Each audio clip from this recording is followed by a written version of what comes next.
Bayangin anak atau adik perempuan kalian ngechat kalian kayak gini di jam 12 malam. Apa yang bakal kalian lakukan ke si pelaku? Ini adalah sebuah cerita yang diambil dari sebuah postingan oleh seorang pengguna dengan nama Tia yang isinya, tandain nih mukanya, Ardian Syah Maulana, pelaku tindakan tidak senonoh di kereta. Dia duduk di sebelahku dan beraksi pas aku lagi tidur. Postingan diupload pada tanggal 22 Mei 2025 yang artinya masih baru-baru banget atau sekitar 4 bulan lalu dari tanggal video ini dibuat. Gimana ceritanya? Langsung aja kita bahas. Pertama, kronologi kejadian. Aku naik kereta dengan jam keberangkatan pukul 10:50 malam. Aku baru up sekarang karena nunggu bukti CCTV dari pihak stasiun. Namun, setelah menunggu berhari-hari, permintaan tidak bisa dikabulkan dengan alasan tidak ada indikasi tindakan tidak senonoh. Dilampirkan pesan dari KAI yang bilang, pada tanggal 15 Mei 2025, setelah dilakukan pengecekan, tidak terlihat ada indikasi tindakan tersebut. Beberapa menit sebelum berangkat, aku sempat video call sama teman-temanku dan kursi di sebelahku masih kosong. Beberapa menit setelah video call, pelaku ini datang ke kursiku. Awalnya aku mikir memang dia yang pesan kursi itu. Dia awalnya nggak ngomong apa-apa.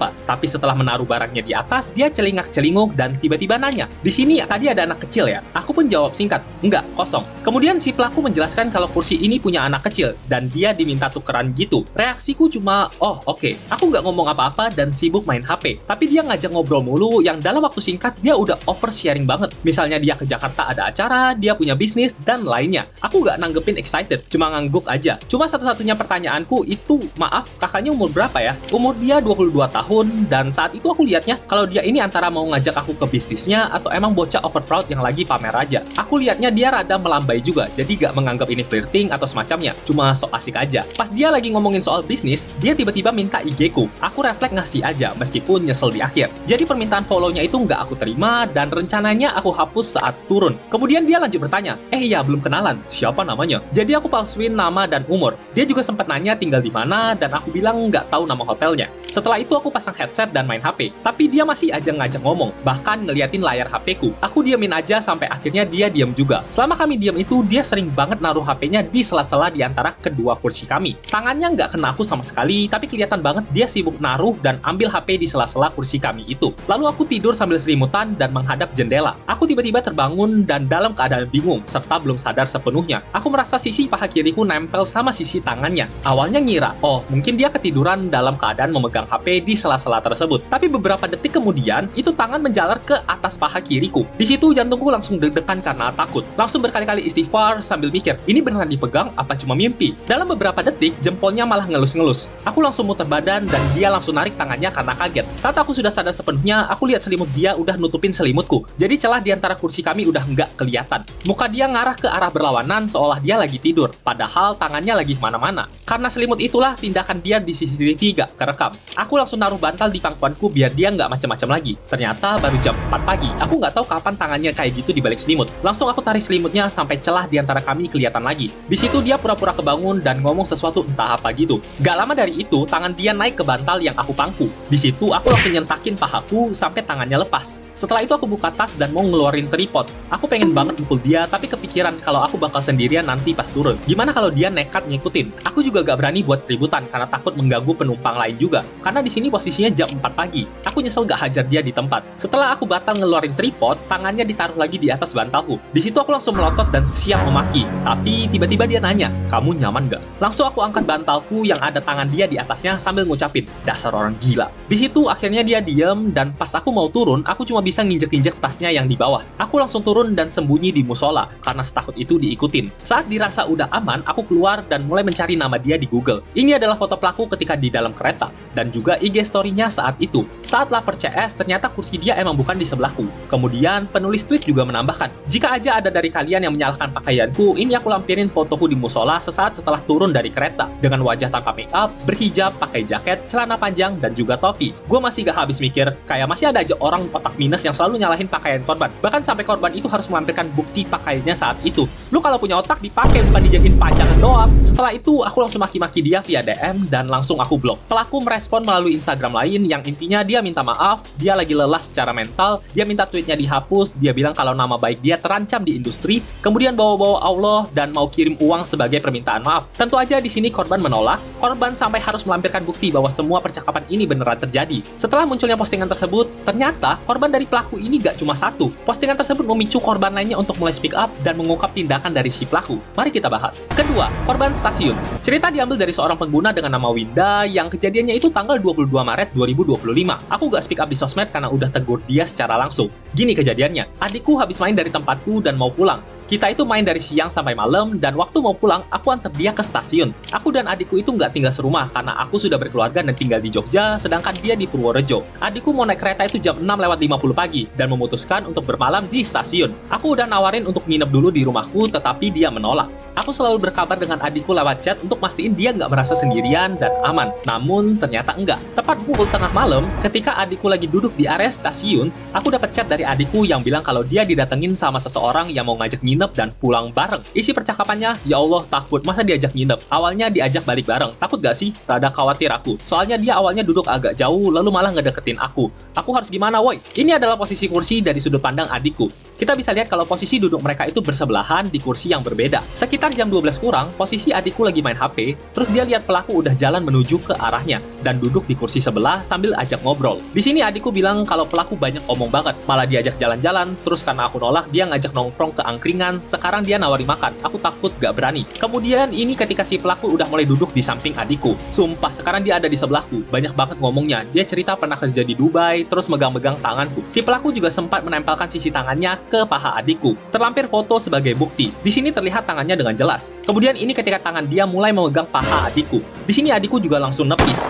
Lu bisa lihat di sini tangan si pelaku yang udah dengan jelas menyentuh paha si korban. Lu bayangin deh ada orang random yang tiba-tiba muncul di hadapan lu dan melakukan tindakan tersebut. Oke, kalau misalnya lu cowok, coba lu bayangin adik cewek lu atau anak perempuan lu tengah malam ngechat gini ke lu. Marah gak? Emosi kan? Posisikan diri kalian sebagai orang terdekat korban atau bahkan sebagai orang yang mengalami kejadian tersebut, dan mungkin dengan cara itu kalian bisa sedikit berempati kepada korban. Bukannya nyalahin pakaian korban, goblok. Sebelum ada yang nanya mengenai pakaian yang dipakai oleh adikku, dia saat itu berpakaian gamis. Wow, lagi-lagi korban sampai merasa harus nunjukin pakaian yang dipakai ketika menjadi korban tindakan tidak senonoh. Emang gila kan netizen otak minus? Pelakunya sepertinya tidak pandang bulu, bahkan yang tertutup pun tetap digituin. Karena aku merasa ini udah gak bener, aku memutuskan untuk OTW ke stasiun di jam setengah 1 malam. Aku OTW sama suami dan ngebut semaksimal mungkin biar bisa cepat sampai. Kebetulan juga jam segitu jalanan udah sepi. Aku mau tidur tapi karena gini jadi gak bisa tidur. Aku lagi OTW ke sana, orangnya masih ada di sana. Iya, demi apa aku takut. Terus dia maksa minta IG dan WA. Setibanya di sana, aku sempat ngerekam mereka dari belakang. Terlampir videonya seperti ini.